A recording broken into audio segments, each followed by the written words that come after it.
बाबा आपलं नाव सांगा मला. शिवराम सोपाना सेंटकर, आपलं गाव कुठलं? चांबळी. अच्छा, ओके. कशी परिस्थिती चांबळीची? परिस्थिती एक नंबर, मागची 100% आम्ही एक गाव, एक मोठी, एक समजा विचारात आणलेला आहे. कुठला आहे हा?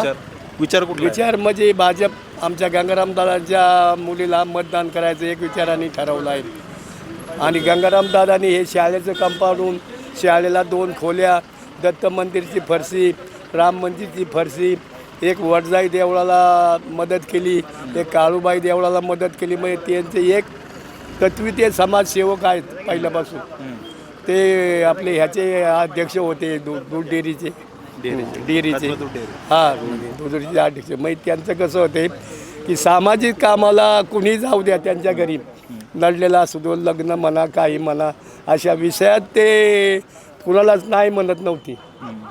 तुम्ही बाबा म्हणताय एक हाती भाजपाचा झाला असं तुम्ही म्हणताय, पण मी चांबळीमध्ये फिरतोय सध्या, घड्याळाचे पण काही बॅनर लागले, पोस्टर कुणाला विरोध करता येत नाही. सामाजिक एकच आहे, ही आहे सर्व, ते तर कुणाला विरोध करता येत नाही. पण आम्ही सर्व हे करून समजा गाव एक मोठी आणली. आता कुणाला काय ज्याच्या त्याचं ह्यानी सहकार्य करावंच लागतं. त्याला काय चांबळीमधली परिस्थिती आहे, तुम्ही म्हणताय की भाजपच्या बाजूने वार आहे. चांबळीच्या बाहेरची परिस्थिती कशी आहे? बाहेरचे बी पश्चिम भाग, हा भाग आम्ही एक मोठी समजा आहेच. गंगाराम दादाचं वर्ष म्हणजे अक्षी पुरंदर तालुक्यात म्हणलं तरी त्यांचं एक हे थोडं वजन आहे. म्हणजे आमचं सीट हे 100% निसटणार आहे, त्यातबद्दल आम्ही काही शंका नाही.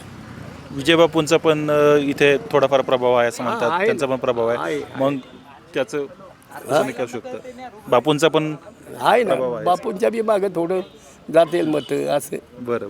हां, म्हणजे कसं आहे जातील, पण आमचं ना 100% आमचं सीट हे लागणारच आहे. बरं. म्हणजे तसं बघायला गेलं तर आतापर्यंत भाजप इथं कुठल्याच पद्धतीनं नव्हती, कारण शिवसेनेच्या पाठिंब्यानं आतापर्यंत तालुक्यातला सगळा जो काही कारभार होता तो चालला होता. आमच्या माजी आमदार संजय जगताप यांचा सुद्धा पाठिंबा आहे, ते टेकवडे आमदार यांचा सुद्धा पाठिंबा आहे, अनेक नेत्यांचा आम्हाला पाठिंबा आहे. म्हणजे आम्ही काही शंकाच नाही, आमचं सीट हे लागणारच आहे. धन्यवाद.